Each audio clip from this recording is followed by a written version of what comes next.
Hello दोस्तों, स्वागत है आपका समुद्र क्लासेस में। उम्मीद करता हूँ आप स्वस्थ होंगे, अच्छे होंगे, खुश होंगे और एंजॉय कर रहे होंगे। अपनी पढ़ाई को लेकर सीरियस भी होंगे। साथ ही साथ हम लोग बात करने वाले हैं आज बायोलॉजी के वन लाइनर सीरीज में डाइजेस्टिव सिस्टम के बारे में। हिंदी में इसी को हम लोग क्या कहते हैं? पाचन तंत्र कहते हैं। बहुत ही इंटरेस्टिंग चैप्टर है। इसके बारे में हम लोग एक एक करके आराम से जिक्र करते हैं क्या क्या पॉइंट्स हमारे पास है। सबसे पहले जो हमने पुराना वीडियो अपलोड कर रखा है उसको आप लोगों ने बहुत प्यार दिया, और थोड़ा-सा प्यार बढ़ाइए, है ना? जिससे कि ये और लोगों तक पहुँचे और लोगों को जानकारी प्राप्त हो। तो चलिए, हम लोग जो बात करने वाले हैं, वो बात करने वाले हैं आज डाइजेस्टिव सिस्टम के बारे में। तो थोड़ा-सा ध्यान से देखिएगा डाइजेस्टिव सिस्टम को समझने के लिए। तो मैंने बताया कि हमारे बॉडी के अंदर किसी एक कार्य को करने के लिए अलग-अलग ऑर्गन्स मिलके कार्य करते हैं। अलग-अलग ऑर्गन्स जब मिलके कार्य करते हैं, तो उनका एक सिस्टम, उनका एक चेन बनता है ना? इसी को हम लोग ऑर्गन सिस्टम कहते हैं। अब उन्हीं ऑर्गन सिस्टम्स के अंदर जो है, वो हमारा डाइजेस्टिव सिस्टम भी आ जाता है, एक्सक्रीटरी सिस्टम भी आ जाता है, रेस्पिरेटरी सिस्टम भी आ जाता है। ऐसे कई सारे सिस्टम्स होते हैं। आज जो हमारा है वो क्या है? पाचन तंत्र है, डाइजेस्टिव सिस्टम है। डाइजेस्टिव सिस्टम की शुरुआत जो है वो सबसे पहले कहाँ से होती है? तो मुख से होती है। अब डाइजेस्टिव सिस्टम को समझने के लिए सबसे पहले ह्यूमन बॉडी के एनाटॉमी को समझिए, मतलब डायग्राम को समझिए, उसकी बॉडी के स्ट्रक्चर को समझिए। ये हमारा स्कल है। स्कल के बाद हमारा जो ये पॉइंट है, ये मुख है। मुख से जो जुड़ा हुआ जा रहा है, ये हमारी एसोफेगस है। एसोफेगस को हिंदी में कहते हैं ग्रास नली। ये एसोफेगस जो है आपके एब्डोमेन से जुड़ा हुआ होता है। एब्डोमेन को अमाशय कहते हैं, है ना? पेट जिसको कहते हैं। उसमें क्या होता है? भोजन जाता है। वहां से क्या होता है कि आपकी ग्रहणी से होते हुए भोजन जो है वो आंतों तक जाती है। तो इसका जो सिस्टम है वो एक प्रॉपर सिस्टम, एक प्रॉपर मैनर में काम करता है। इसके बीच में कई सारे ऐसे तत्व मिलते हैं जो कि भोजन के पाचन में सहायक होते हैं। अब भोजन के पाचन में सहायक क्या होता है? तो जो भोजन होता है, जो हम करते हैं, हम लोग कोई भी सब्जी, चाहे फल हो, चाहे अनाज हो, चाहे दलहन हो, जो भी चीजें हम लाते हैं, क्या हम उसको डायरेक्टली कंज्यूम करते हैं या फिर हम क्या करते हैं? उसको पकाते हैं। पकाना मतलब उसके जो मॉलिक्यूल्स हैं, समझिएगा ध्यान से, उसके जो मॉलिक्यूल्स हैं, उसके मॉलिक्यूल्स के बॉन्डिंग को लूज करते हैं, ताकि वो हम आसानी से चबा सके। चबाने के बाद क्या होता है कि हमारी लार उसमें मिलती है, जिसको कि सलाइवा कहते हैं, है ना? उसके लिए हमारे पास लार ग्रंथियां होती है। अब लार ग्रंथियों से लार निकलती है जो मुख में भोजन के साथ मिक्स होती है ना? अब भोजन कहाँ जाता है? पेट में जाता है। अब उसको तोड़ने के लिए, उसके न्यूट्रिएंट्स को तोड़ने के लिए एचसीएल नाम का हार्मोन निकलता है, वहीं पर पेप्सिन नाम का हार्मोन निकलता है। वहां पे डिफरेंट स्टेजेस वगैरह है। आगे बढ़ता है, उसमें बाइल जूस मिलता है ना? फिर पैनक्रियाज से निकलने वाले कुछ जूसेस मिलते हैं। उसके बाद वो आपके आंतों में जाता है, पाचन होता है, अवशोषण होता है। उसके बाद मल द्वार द्वारा या गुहा द्वार द्वारा वो आपके शरीर से बाहर निकल जाता है। वो हम लोग एक्सक्रीटरी सिस्टम में जानते हैं। आज हम लोग जो डायग्राम में बात करेंगे वो है हमारा पाचन तंत्र, जिसको कि हम लोग डाइजेस्टिव सिस्टम कहते हैं। पहले बॉडी के पार्ट्स को देखिए। सबसे पहले जो पाचन है, अगर पूछा जाए मानव शरीर में सबसे पहला पाचन जो है वो कहां से प्रारंभ होती है? तो मुख से प्रारंभ होती है। क्यों? भोजन को छोटे छोटे टुकड़ों में तोड़ने के लिए मुख के अंदर क्या है? तो दांत है। और भोजन के पचाने के लिए जो सहायक एंजाइम्स हैं, जो लार्स होते हैं, जो सलाइवा होते हैं, वो आपके मुख में ही भोजन के साथ मिक्स होते हैं। अब इसका दो काम होते हैं। एक तो भोजन के पाचन में सहायक होता है। दूसरा पॉइंट इसका होता है भोजन को स्मूथ करता है। क्या करता है?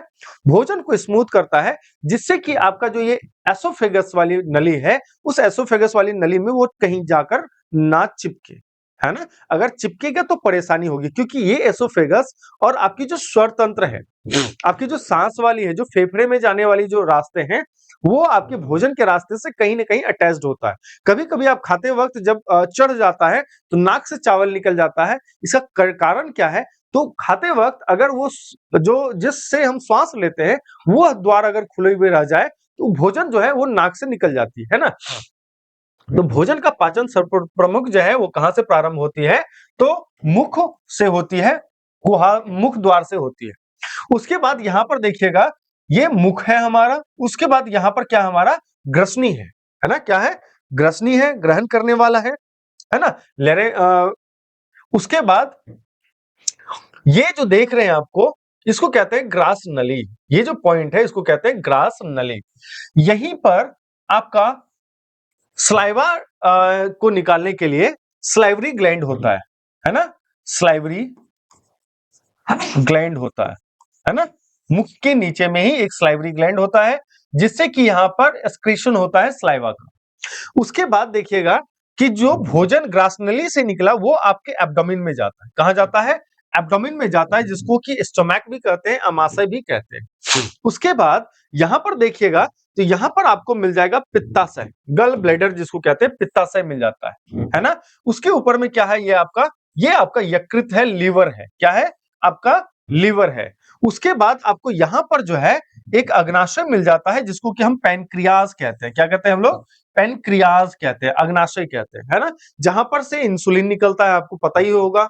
उसके बाद आप देखिएगा कि क्या होता है आपके पास, तो कहते हैं ग्रहणी होती है ना। ये ग्रहणी क्या होती है? तो याद रखिएगा कि जो पार्ट पेट को यहां से कनेक्ट करता है, इस आंत से कनेक्ट करेगा, इस आंत से कनेक्ट करने वाले रास्ते को ग्रहणी कहते हैं। भोजन निकलने के बाद यहां से जब एब्डोमेन में पेप्सिन निकला, है ना, पेप्सिन निकला, एचसीएल निकला, भोजन का पाचन हो गया। पाचन होने के बाद इस ग्रसनी में आता है, किसमें आता है? ग्रहणी में, सॉरी, ग्रहणी में आता है।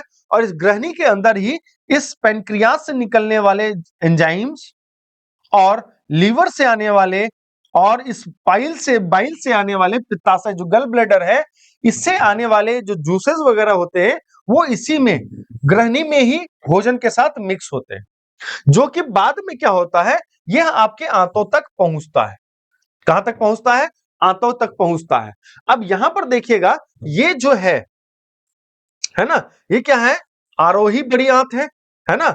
उसके बाद आपकी ये अंदर में जो है वो छोटी आंत है और जो बाहर में है ये बड़ी आंत है आपकी। ये जो है वो आपकी बड़ी आंत, ठीक है। अब उसी द्वार से क्या करता है, यहाँ पे भोजन का अवशोषण होता है, न्यूट्रिएंट्स वगैरह लिया जाता है ना। उसके बाद भोजन जो है वो मल में तैयार होता है। मल जो है यहाँ से गुदा द्वारा या मलाशय में जमा होता है, उसके बाद गुदा द्वार द्वारा निकल जाता है आपके शरीर से बाहर, ठीक है। तो ये हमारे बॉडी के डाइजेस्टिव सिस्टम का एक सिंपल एनाटॉमी है। इसके डिटेल्ड वीडियो के साथ हम लोग आएंगे, लेकिन बस आज जो हम क्लास करने वाले हैं उसको समझने के लिए इसके थोड़े बहुत एनाटॉमी को समझने की आवश्यकता होती है। चलिए अब इसके वन लाइनर पॉइंट्स को हम लोग एक एक करके करते हैं। सबसे पहला point, in human body most of the digestive process are done या टेक प्लेस इन, कहां पर? हमारे बॉडी का जो मैक्सिमम डाइजेस्टिव प्रोसेस है, जो डाइजेशन का प्रोसेस है, वो सबसे अधिक कहां पर होती है? तो याद रखिएगा छोटी आंत में ही होती है। कहां पर होती है? छोटी आंत में जो है भोजन का जो है अधिकांश पाचन क्रिया, भोजन का मानव शरीर में जो भोजन का अधिकांश पाचन क्रिया है वो कहां पर होती है? तो छोटी आंत में होती है। अगले पॉइंट पे अगर हम बात करते हैं तो कहता है मानव जीव का करवाहट, the sensitive area of human tongue to bitterness is, जो तीखापन है सबसे अधिक तीखा कहां महसूस होता है? तो पिछले ही भाग पर। कहां पर? जीभ। याद रखिएगा जीभ जो है वो सेंसिटिव होता है, किसके लिए? स्वाद के लिए सेंसिटिव होता है ना। इसमें अलग अलग लेयर्स होते हैं जिससे स्वाद पता चलता है। कहता है करवाहट, जो बिटरनेस है इसका स्वाद का पता कहां चलता है? जीभ के पश्च भाग से, मतलब पिछले भाग से जो है तीखापन महसूस होता है। अगले पॉइंट पे बात करें, कहता है in the buccal cavity of human being the digestion of this get started. कहता है मानव के मुख गुहा, जो मुख की गुहा है ना, मुख द्वार जो है, कहता है मुख गुहा में किसका पाचन शुरू हो जाता है ना। मुख गुहा में जब हम भोजन चबा रहे होते हैं या भोजन करते हैं तो मुख गुहा में सबसे पहले पाचन किसका शुरू होता है? कार्बोहाइड्रेट्स का पाचन शुरू हो जाता है। किसका पाचन शुरू होता है? कार्बोहाइड्रेट्स का पाचन शुरू होता है। कहता है saliva helps in the digestion of, जो हमारे स्लाइवरी ग्लैंड से निकलने वाला जो स्लाइवा है कहां निकलता है? मुख में आता है। वो जो स्लाइवा है वो किसके पाचन में सहायक होता है? तो स्टार्च के पाचन में सहायक होता है। कहता है लार किसके पाचन में मदद करती है? लार किस तत्व के पाचन में, किस पदार्थ के पाचन में मदद करती है? तो याद रखिएगा स्टार्च के पाचन में मदद करती है। अगले पॉइंट में आते हैं, बात करते हैं enzyme involve in hydrolysis of starch to glucose. Starch से ग्लूकोज बनाने के लिए कौन सा एंजाइम जो है जल अपघटन हाइड्रोलाइसिस में शामिल होता है? तो कौन सा है? एमाइलेज नाम का एंजाइम। एमाइलेज क्या है? एक एंजाइम है जो कि क्या करता है, स्टार्च को ग्लूकोज में क्या करता है, हाइड्रोलाइसिस करने में काम आता है। तो याद रखिएगा, एमाइलेज नाम का हार्मोन जो है वो जो हमारा स्टार्च होता है उस स्टार्च को ग्लूकोज में बदलने का काम करता है। अगले पॉइंट पे बात करते हैं। कहता है एंजाइम क्या है? तो बायो कैटलिस्ट है। अब ये बायो कैटलिस्ट क्या होता है? देखिएगा, उत्प्रेरक शब्द का उपयोग किया जाता है। उत्प्रेरक शब्द का उपयोग में आप देखिएगा कहीं कहीं पर क्या होता है, दो लोग जब लड़ाई कर रहे होते हैं तो तीसरा लोग बीच में बिना वजह के तान दे रहा होता है, नहीं नहीं मार, नहीं नहीं मार। वो जो बीच वाला है उसको कहते हैं उत्प्रेरक, जो किसी क्रिया को करने की तेजी को बढ़ा सके या तेजी को घटा सकता है, इसी को हम लोग कहते हैं कैटलिस्ट कहते हैं, है ना। ये खास करके केमिस्ट्री में प्रयोग में आता है। लेकिन हम लोग यहां पर बात करें तो एंजाइम भी क्या है, भोजन के पचाने का एक कैटलिस्ट का काम करता है। क्या काम करता है? कैटलिस्ट का काम करता है। अगले पॉइंट पे बात करें, most of the enzymes are, जो मैक्सिमम एंजाइम्स होते हैं वो किसके बने होते हैं? तो कहता है प्रोटीन होते हैं। क्या होते हैं? प्रोटीन्स होते हैं। क्या होते हैं? तो याद रखिएगा, प्रोटीन्स होते हैं। कहता है एंजाइम्स आर बेसिकली, एंजाइम्स मुख्यतः या प्रायः क्या होता है, मूलतः क्या होता है, तो प्रोटीन होते हैं। क्या होते हैं? प्रोटीन होते हैं जो भोजन के पाचन में एक बायो कैटलिस्ट का काम करते हैं। कहता है जीवित प्रणालियों में रासायनिक प्रतिक्रियाओं को उत्प्रेरित करने वाला जो पदार्थ होता है वो क्या होता है? याद रखिएगा, कैटलिस्ट जो एंजाइम होता है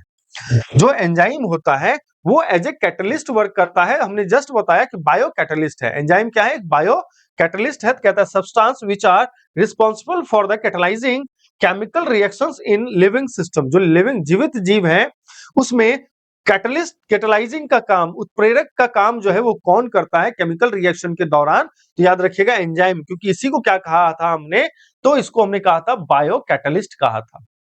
अगले पॉइंट पे बात करते हैं। कहता है एंजाइम क्या है? तो एंजाइम एक जैव उत्प्रेरक है। क्या है? बायो कैटलिस्ट है। ये अपनी क्रिया उसी स्थान पर करते हैं जहां पर उत्पन्न होते हैं। इसका मतलब है कि एंजाइम क्या है, कि एंजाइम वो बायो कैटलिस्ट है जो क्या कहते हैं, जो अपनी क्रिया उसी स्थान पर करते हैं। मतलब जो उसका फंक्शन है, कोई अगर एमाइलेज है, इसको स्टार्च का पाचन करना है, तो जहां पर वो निकलेगा वहीं पर उसका प्रोसेस भी होगा, वहीं पर वो क्या करेगा, स्टार्च को ग्लूकोज में बदलेगा।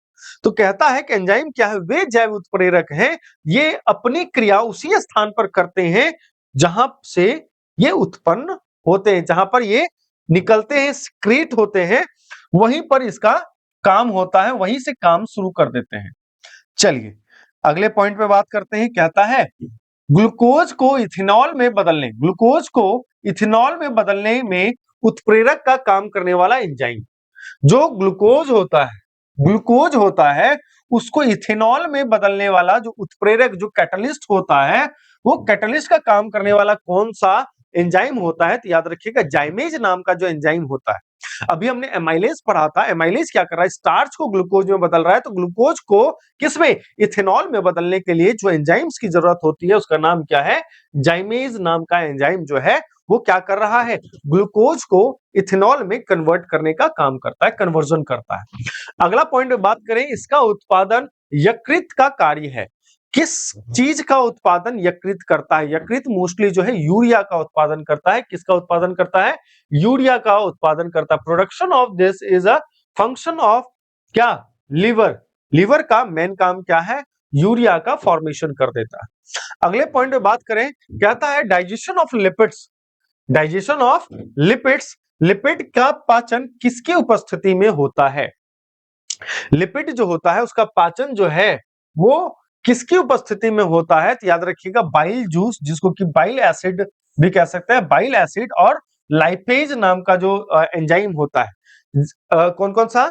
बाइल जूस या बाइल एसिड कहेंगे, या और साथ में कौन है? लाइपेज है। वो क्या करता है? लिपिड का पाचन करने में सहायता करता है। अगले पॉइंट पे बात करें तो लाइपेज एंजाइम का स्रोत है। लाइपेज एंजाइम जो है वो कहां निकलता है? याद रखिएगा, पैनक्रियाज से निकलता है। कहां से निकलता है? पैनक्रियाज से निकलता है। ठीक है, तो लाइपेज एंजाइम कहां से निकलता है? लाइपेज एंजाइम का स्रोत क्या है? तो आपसे पूछा जाएगा तो आप बताएंगे अग्नाशय है, जिसको अंग्रेजी में क्या कहते हैं? पैनक्रियाज कहते हैं। अगले पॉइंट पे बात करते हैं तो कहता है ट्रिप्सिन। क्या नाम है? ट्रिप्सिन, गैस्टीन, पाइटालीन, पाइटालीन और पेप्सिन में से मानव शरीर में कौन सा पाचक एंजाइम नहीं है? तो याद रखिएगा, ट्रिप्सिन भी है, आपका गैस्ट्रीन जो है वो प्रेजेंट नहीं होता है। कौन सा? गैस्ट्रीन जो है वो मानव शरीर का पाचक एंजाइम नहीं है। अगले पॉइंट पे बात करते हैं तो कहता है मानव शरीर में प्रोटीन का पाचन शुरू होता है। मानव शरीर में जो है प्रोटीन जो है एमिनो एसिड में कन्वर्ट होता है। तो प्रोटीन पाचन, प्रोटीन को तोड़ना, प्रोटीन को तोड़ के एमिनो एसिड में कन्वर्ट किया जाता है। तो प्रोटीन का पाचन कहां शुरू होता है, या प्रोटीन का पाचन जो है स्टार्ट कहां से होता है? तो कहता है स्टमक में, अमाशय में जो है प्रोटीन का पाचन शुरू हो जाता है। जैसे हम प्रोटीन से युक्त भोजन करते हैं, उस प्रोटीन का पाचन आपके बॉडी में स्टमक जो होता है, एब्डोमेन कहते हैं कई जगह पर अमाशय कहा जाता है, वहीं पर जो है प्रोटीन का पाचन जो होता है स्टार्ट हो जाता है। अगले पॉइंट पे बात करें, इस अंग में हाइड्रोक्लोरिक अम्ल स्रावित होता है। हाइड्रोक्लोरिक एसिड जो होता है वो कहां पर स्रावित होता है, कहां से सिक्रीट होता है? तो हमारे पेट से, एब्डोमेन से, या अमाशय से, या स्टोमक से स्रावित होता है। अगले पॉइंट पे अगर हम बात करते हैं तो कहता है this enzyme converts protein into amino acid. कौन सा एंजाइम जो है वो क्या कर रहा है?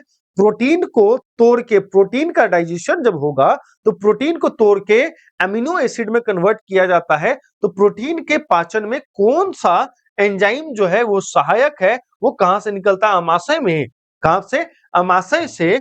तो क्या नाम बताएंगे? पेप्सिन नाम का जो एंजाइम होता है, पाचक एंजाइम जो होता है, डाइजेस्टिव एंजाइम जो होता है, वो क्या करता है? प्रोटीन को एमिनो एसिड में कन्वर्ट करने का काम करता है। अगले पॉइंट पे बात करें, अग्नाशय से प्रोटीन पाचन एंजाइम छोटी आंत में छोड़ा जाता है। याद रखिएगा, कहता है अमाशय से, स्टोमक से, सॉरी अग्नाशय से जो से प्रोटीन पाचक एंजाइम, प्रोटीन को पचाने वाला जो एंजाइम होता है वो कहां छोड़ा जाता है? छोटी आंत, मतलब स्मॉल इंटेस्टाइन में छोड़ा जाता है, release into the small intestine. कहता है the protein digestion enzyme from the pancreas. Pancreas से जो प्रोटीन डाइजेस्टिव एंजाइम निकलता है वो कहां छोड़ा जाता है? तो छोटी आंत में छोड़ा जाता है। अगले पॉइंट पे बात करते हैं तो कहता है प्रोटीन के पाचन में मदद करने वाला जो एंजाइम होता है वो कौन सा होता है? ट्रिप्सिन। कौन सा होता है? याद रखिएगा, पेट में है ना, प्रोटीन को एमिनो एसिड में कन्वर्ट करने वाला पेप्सिन, और प्रोटीन के पाचन में मदद करने वाला, प्रोटीन के डाइजेशन में मदद करने वाला ट्रिप्सिन नाम का भी एक एंजाइम होता है। चलिए अगले पॉइंट पे चलते हैं। अगला पॉइंट हमारा क्या कहता है? कहता है यह परिवर्तन ट्रिप्सिन नामक एंजाइम द्वारा उत्प्रेरित होता है। याद रखिएगा, पेप्सिन भी क्या कर रहा है? पेट में पचा रहा है ना, किसको? प्रोटीन को एमिनो एसिड में कन्वर्ट कर रहा है। कहता है यह परिवर्तन ट्रिप्सिन नामक एंजाइम द्वारा उत्प्रेरित, कैटलिस्ट होता है, कैटलाइजिंग होता है। कौन सा? तो प्रोटीन से एमिनो एसिड बनाने का काम, प्रोटीन से एमिनो एसिड बनाने का जो काम होता है वो परिवर्तन जो है, यह परिवर्तन ट्रिप्सिन नामक एंजाइम द्वारा उत्प्रेरित होता है। कौन सा? प्रोटीन से एमिनो एसिड बनाने का काम। अगले पॉइंट पे बात करें तो कहता है मानव शरीर में अपेंडिक्स किससे जुड़ा होता है? अपेंडिक्स जो होता है वह किससे जुड़ा होता है? तो बात करेंगे हम किससे? तो बड़ी आंत से जुड़ा होता है। लार्ज इंटेस्टाइन से जो है हमारा शरीर का जो अपेंडिक्स को होता है वो कहां से जुड़ा है? हमारे बड़ी आंत से जुड़ा है, जो कि एक क्या कहते हैं, आपके शरीर का कोई इंपॉर्टेंट पार्ट नहीं होता है, मतलब उसका कोई यूज नहीं है। आगे पॉइंट में बात करें, मानव शरीर में छोटी आंत में तीन संरचनात्मक भागों की लंबाई के घटते क्रम में सही क्रम बताएं, है ना।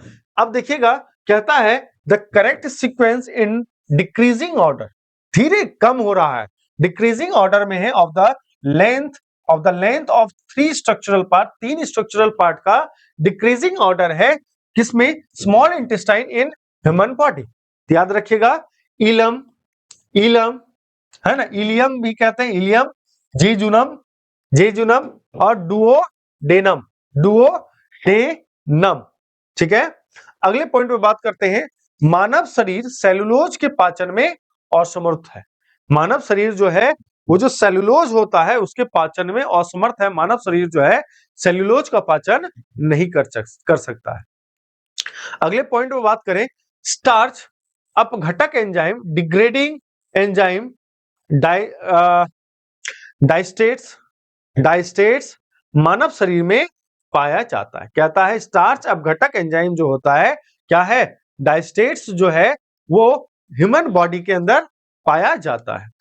अब कहता है यहां पर कि करेक्ट मैचेस को बताइए।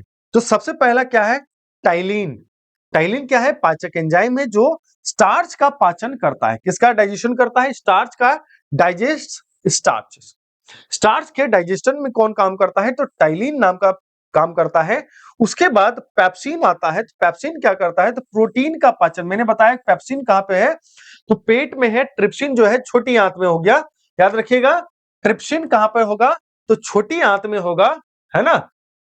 और पेप्सिन जो है वो आपके स्टोमक में होगा। कहता है कि पेप्सिन जो है वो डाइजेस्ट प्रोटीन, प्रोटीन को डाइजेस्ट करने में हेल्प करता है। प्रोटीन को एमिनो एसिड में मेनली कन्वर्ट करना होता है। सीधी बात क्या है, तो रेनिन नाम का जो एंजाइम होता है, रेनिन क्या करता है?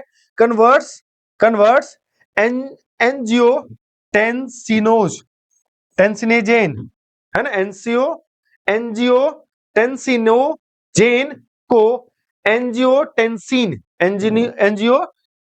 में परिवर्तित करता है। अगले पॉइंट पे बात करें, ऑक्सीटोसिन नाम का जो हार्मोन होता है, ऑक्सीटोसिन जो होता है वो क्या करता है? गर्भाशय की चिकनी मांसपेशियों को में जो संकुचन होता है, संकुचन उत्पन्न करता है। चिकनी मांसपेशियों में जो संकुचन होता है उसको उत्पन्न करने का काम किसका है? याद रखिएगा, ऑक्सीटोसिन का काम होता है। चलिए अगले स्लाइड में चलते हैं।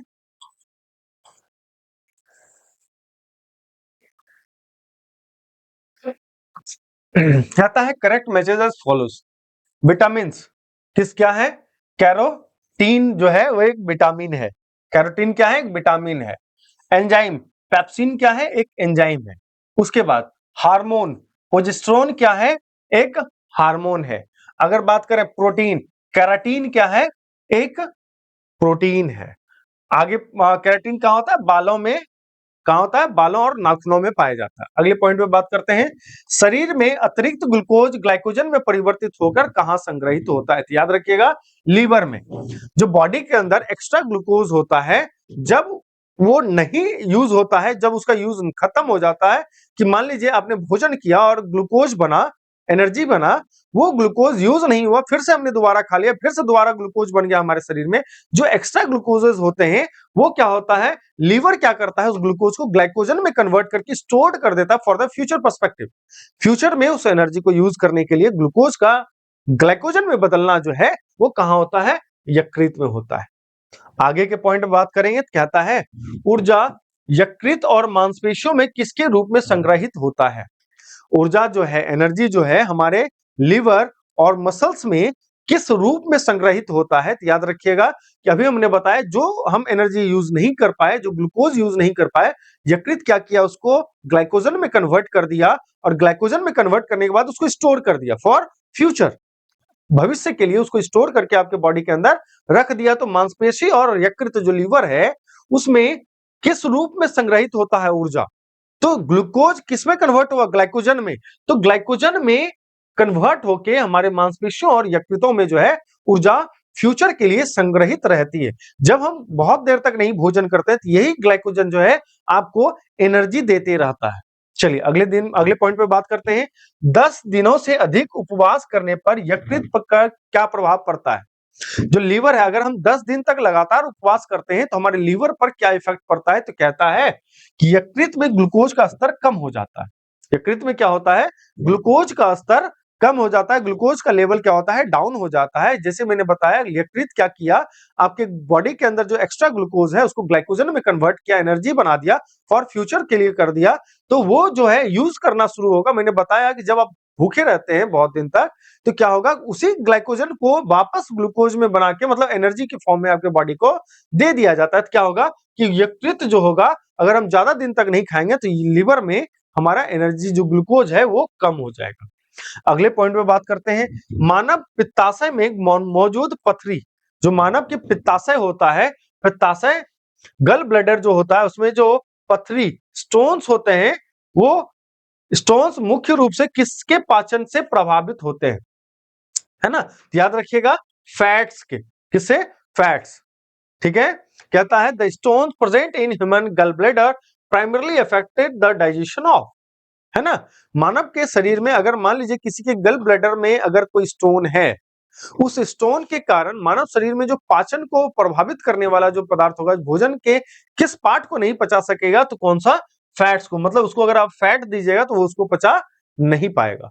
अगले पॉइंट पे बात करते हैं, तो कहता है मानव शरीर की सबसे बड़ी ग्रंथि, मानव शरीर की सबसे बड़ी, देखिएगा कि हम लोग इंडोक्राइन और एक्सोक्राइन ग्लैंड्स के बारे में पढ़ेंगे आगे चल के, हार्मोन्स जब पढ़ेंगे, तो जो लीवर है वो हमारे शरीर की सबसे बड़ी ग्रंथि में से आती है, सबसे बड़ी ग्लैंड्स में से आती है। याद रखिएगा, ये कई बार सीधे सीधे परीक्षा में पूछा गया सवाल होता है कि मानव शरीर की सबसे लंबी ग्रंथि जो होती है, सबसे बड़ी ग्रंथि जो होती है वो क्या होती है, यकृत होती है। आगे पॉइंट पे अगर हम बात करें, bile is stored in organ, bile जो है, बाइल जूस जो है वो हमारे शरीर में कहां पर किस ऑर्गन में स्टोर्ड रहती है, याद रखिएगा गल ब्लैडर, जिसको कि हम लोग हिंदी में पित्ताशय कहते हैं, हिंदी में क्या कहते हैं, पित्ताशय, और अंग्रेजी में क्या कहते हैं, इसको गल ब्लैडर कहते हैं। कहता है पित्त इस अंग में संग्रहित होते हैं, मतलब किस अंग में जमा होता है, स्टोर होता है, कौन सा पित्त जो है वो जमा होता है, क्या कहेंगे, पित्ताशय या फिर गल ब्लैडर में होता है। आगे पॉइंट पे बात करें, पित्त शरीर के इस भाग में निर्मित होता है, पित्त जो है शरीर के किस भाग में निर्मित होता है, कहां से पित्त बनता है, तो याद रखिएगा लीवर में बनता है और गल ब्लैडर में ये संग्रहित होता है। आगे पॉइंट पे बात करें, चलिए अगले स्लाइड में चलते हैं, I think this is the last slide. चलिए, कहता है यह मानव शरीर की दूसरी सबसे बड़ी ग्रंथि है, इसका स्राव एक विशिष्ट प्रकार की कोशिकाओं से निकलता है और क्षारीय होता है। कैसा होता है, क्षारीय होता है। इसके स्राव को पूर्ण पाचक रस कहा जाता है। क्या कहा जाता है, पूर्ण पाचक रस कहा जाता है। ये विशेषताएं हैं, किसकी विशेषताएं हैं, तो अग्नाशय की विशेषता है। क्या है, अग्नाशय की विशेषताएं, जिसको अंग्रेजी में क्या कहते हैं, पैनक्रियाज कहते हैं। कहता है मानव शरीर की दूसरी सबसे बड़ी ग्रंथि, पहली सबसे बड़ी ग्रंथि कौन सी होती है, याद रखना है लीवर, दूसरी सबसे बड़ी ग्रंथि जो होती है वो होती है पैनक्रियाज। कहता है मानव शरीर की दूसरी सबसे बड़ी ग्रंथि, मतलब सेकेंड लार्जेस्ट ग्लैंड जो है वो कौन है, पैनक्रियाज है। इसका स्राव एक विशिष्ट प्रकार का कोशिकाओं से निकलता है ना, विशेष प्रकार के कोशिकाओं से स्राव निकलता है और कैसा होता है, क्षारीय होता है। कैसा होता है, क्षारीय होता है। इसके स्राव को पूर्ण पाचक रस कहते हैं। क्या कहते हैं, पूर्ण पाचक रस कहते हैं। तो वो कौन है, ये किसकी विशेषताएं हैं, तो याद रखिएगा पैनक्रियाज की विशेषता है। इंग्लिश में इसको पैनक्रिया कहते हैं, हिंदी में इसको अग्नाशय कहते हैं। अगले पॉइंट पे बात करते हैं, सामान्य मनुष्यों के संदर्भ में, सामान्य मनुष्यों के संदर्भ में क्या बातें कही जाती है, तो हाइड्रोक्लोरिक एसिड की उपस्थिति, हाइड्रोक्लोरिक एसिड कहां पे आ रहा है, तो हमारे स्टोमक में आ रहा है। तो कहता है हाइड्रोक्लोरिक एसिड की उपस्थिति के प्रति प्रतिक्रिया में ग्रहणी से सिक्रेटीन का उत्पादन, सिक्रेटीन का उत्पादन छोटी आंत में फैटी एसिड की उपस्थिति के प्रति प्रतिक्रिया में एंटेरोगेस्ट्रोन का उत्पादन होता है। हाइड्रोक्लोरिक एसिड की उपस्थिति के प्रति प्रतिक्रिया, रिएक्शन में क्या निकलता है, ग्रहणी से सिक्रेटीन निकलती है, लेकिन छोटी आंत में, स्मॉल इंटेस्टाइन में फैटी एसिड के उपस्थिति में, इसके प्रतिक्रिया में, इसके रिएक्शन में क्या निकलता है, एंट्रोगेस्ट्रोन निकलता है, एंट्रोगेस्ट्रोन निकलता है। मेरे ख्याल से डाइजेस्टिव सिस्टम से संबंधित जो मैक्सिमम बिंदु थे उससे हमने जिक्र कर लिया या उसके बारे में हमने डिस्कस कर लिया। इसके जब डिटेल्ड वीडियो आएंगे तब आपको मैं बताऊंगा इसके हर एक फंक्शंस को अलग-अलग इंडिविजुअली तोड़ के हम लोग देखेंगे। तब तक इस वीडियो को अपना प्यार देते रहें, अच्छे से देखें और अपने नोट्स भी बनाते रहें। तब तक जय हिंद, जय भारत।